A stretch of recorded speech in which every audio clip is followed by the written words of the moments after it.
பார்த்துக் கொண்டிருப்பது தாமரை தமிழ் நியூஸ். கதிரிமங்கலம் கிராமத்தில் ஓசை தொண்டு நிறுவன அலுவலகத்தில் பல்வேறு சங்கங்கள் இணைந்து ஒருங்கிணைப்பு கூட்டம் நடைபெற்றது.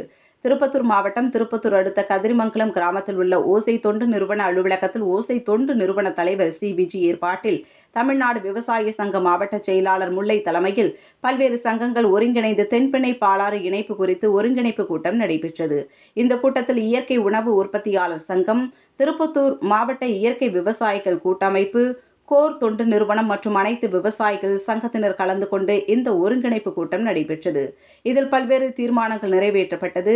அதில் முக்கிய தீர்மானங்களாக திருப்பத்தூர் மாவட்டத்தில் உள்ள ஆற்றின் கரைகளை சுத்தப்படுத்துதல், ஏரிகளின் கரைகளை பலப்படுத்தி இயற்கை பூங்கா அமைத்தல், தரிசு நிலங்களை வேளாண் காடாக மாற்றுதல் உள்ளிட்ட பல்வேறு தீர்மானங்கள் போடப்பட்டது.